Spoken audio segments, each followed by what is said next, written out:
I'm recording and go for it. Hi, I'm Lauren Zafrin. I teach 5th grade math at Johnson School in Bethel Public Schools. And today's lesson was about adding fractions using models to find the sum, and the fractions had different denominators. Okay, so first question is, we want to understand the decisions you made in planning for this lesson and how it fits into the unit and year.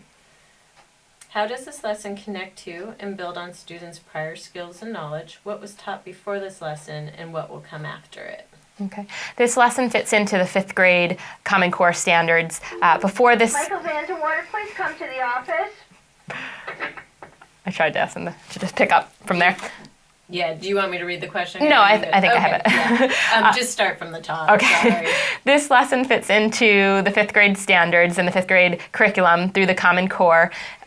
Before this lesson, students were working on whole number and decimal computation and place value. This is the first lesson within the fractions unit, so they're building understanding. It builds off of both 3rd grade and 4th grade units on fractions, where they were developing how to represent a fraction, the vocabulary of numerator and denominator and what that looks like, represented as a picture and a model. And last year as well, in 4th grade, they learned how to add and subtract fractions with like denominators. So this is building onto that. They're adding and eventually subtracting fractions with unlike denominators. So before, this lesson was really a different unit. It was computation whole number, place value, which they'll use within the fraction unit. And after this lesson, they'll be going on to do subtraction of fractions with models, and then eventually using the standard algorithm and some more traditional ways to find addition and subtraction of fractions with unlike denominators without having the models. And then from there, it's multiplication and division of fractions.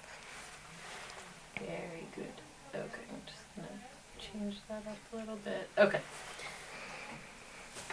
Discuss the sequence of lessons that will surround this one lesson.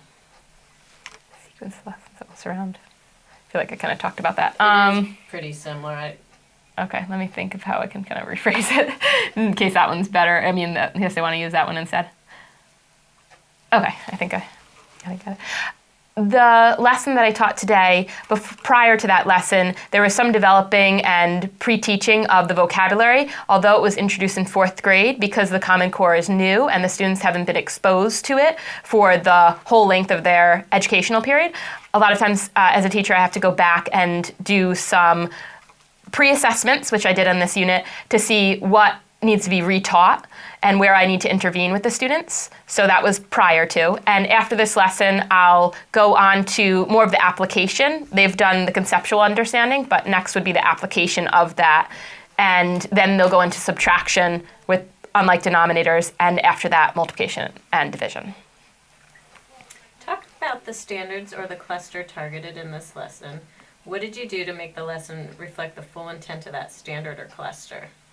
The cluster that this lesson fits into is numbers and operations of fractions, and the cluster specifically asks that students are able to find equivalent fractions to add and subtract fractions with unlike denominators. The standard is also numbers and operations fractions, but more specifically that they're working from building models to represent adding and subtracting fractions with unlike denominators to actually becoming fluent with that. Which of the core action indicators do you think this lesson best exemplified, and how did you plan for this? I believe that the lesson best exemplifies in core action 1 that the teacher is representing and modeling for the students. I also think in core action 1 that it's targeted towards the clusters or standards, and I believe my lesson is targeted towards the clusters or standards specifically. So it's focused on that, and that's part of that cluster. I don't know if that's... I'll read it again just for editing purposes. Okay. Okay, so which of the core action indicators do you think this lesson best exemplified, and how did you plan for this? I think in core action 1, this lesson best exemplifies the teacher focusing the lesson on grade level... sorry. You want to take it from the top? Okay. Sorry. Whenever you're ready. In core action 1, I think this lesson best exemplifies the teacher focusing the lesson on the standards and cluster areas. I also think that as a teacher, you plan for that by looking through the standards and understanding which clusters are the biggest emphasis in the grade level, that's important when you're planning. I think in Core Action 2, one of the things that I planned for was to model and represent for the students. I also believe that in Core Action 2, I was able to build some of the fluency, the conceptual understanding as well, and develop and understand students' ability to communicate with each other. And that was really what I think best exemplified. Reading, will you please go to your classroom? No. You can pick it up. That's where you said something about that's where the children best exemplify it, or Okay. Sorry. do you want to take it from the top? I don't know. Where do I'm you trying to, I feel like I don't know where to pick up. Okay, let's start from the top again on that one. Okay. Sorry. No, it's not you. It's Which of the core action indicators do you think this lesson best exemplified? I think this lesson best exemplified from Core Action 1 that the lesson was focused on grade level, cluster, and standards. I think as a teacher you plan that by really understanding the Common Core and developing your lesson so that it focuses on what clusters are most emphasized. I think in Core Action 2, this lesson develops the students' ability to communicate with each other. I think it also develops my ability to represent and model. Additionally, I, at the end, tried to close it by really bringing together the thoughts and the process that the students went through in the closure of the lesson. Okay. We are interested in how the shifts required by the CCSS are being incorporated into your classroom. Discuss how this lesson illustrates the shifts required by the CCSS. In this lesson, I believe the shifts are demonstrated from the Common Core state standards because in math, the shifts are focus, coherence, and rigor. Focus, I focused on the grade level and cluster expectations. For coherence, I really looked not only at the 5th grade standards to make sure that I was developing the lesson within the 5th grade standards, but also looking at the 3rd and 4th grade standards and where the students were coming from so that they would be prepared for this lesson. So looking at not only 5th grade, but the 3rd and 4th grade standards, as well as the 5th grade standards to make sure it fit within the year. For the last shift, focus, coherence, and then rigor, rigor is multifaceted. It has fluency development and conceptual understanding and the application. In this lesson, you really saw the fluency in the warm-up, and the conceptual understanding was really them building the models. The application will come in the next lesson. How did you teach the content of this lesson prior to the CCSS? What is the same and what is different? Prior to the Common Core state standards, this lesson looked a little bit different, although it did have similarities. I would still develop the conceptual understanding and have the students model or show the equivalent fractions, but I think after the Common Core state standards and that emphasis on conceptual understanding, really building the models I hadn't done in the past. So I think that was really important, that the models show the students why there are equivalencies and really develop their understanding that the fractions need to have common denominators. I think before this, or before the Common Core state standards, the students would have been taught just to find the equivalents and add them and not worry about why that process was important. Student engagement is crucial to the work of the CCSS. We want to understand how you ensured that all students had the opportunity to productively engage in the work of the lesson. How did the students handle this lesson? Did they understand the mathematics of the lesson, and how do you know? The students did well with the lesson. I was a little bit surprised by the students who had trouble and the students who I believe mastered the lesson. I think looking at the pre-assessments, I would have selected a different group to work with me and get some more one-on-one help. And I think that the difference that I didn't see is that the modeling for some students, the visual representation, makes it easier, whereas other students, I think they don't have that conceptual base, so they want to move right to the abstract reasoning. They want to move right to just finding the equivalent. So it was different. The kids who I had expected to have some struggles were not necessarily the kids that had the struggles in the lesson. But I believe that I can check for mastery not only with the conversations that I had and some of the questions that I asked, but also by reviewing the student work. Explain how you differentiated in this lesson. Did all students have opportunities to work on grade level content? If all students did not have this opportunity, explain why. I'm just blanked.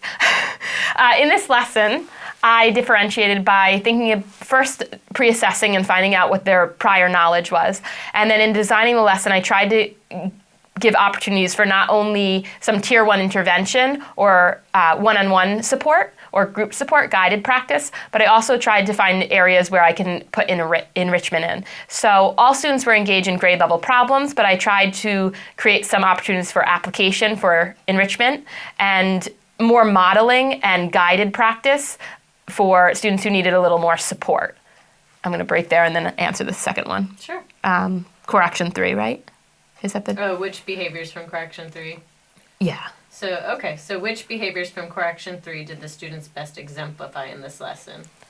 I think in this lesson, the students best exemplified a couple of indicators from Core Action 3. One of the indicators is that they were able to explain their work. That's something I've been building all year, and it's something I hope to build more. I try to use math talk moves within my lesson, so students will be asked to revoice or rephrase their own thinking, but also revoice the thinking of others using their own ideas and reasoning. So Core Action 3 is really about the students being able to explain their reasoning, justify their work, and ask each other questions. And I think the lesson does that when they're doing it as a whole class, but also when they're working in partnerships and they have to model their thinking. Would you like to comment on any of the submitted student work? This one we can actually do tomorrow. Oh, okay. Today, was there something that delighted or surprised you with the students' work? I think I was most surprised by some of the students had really difficulty in areas that I wouldn't have thought, but I was really delighted by other students and their ability to model it.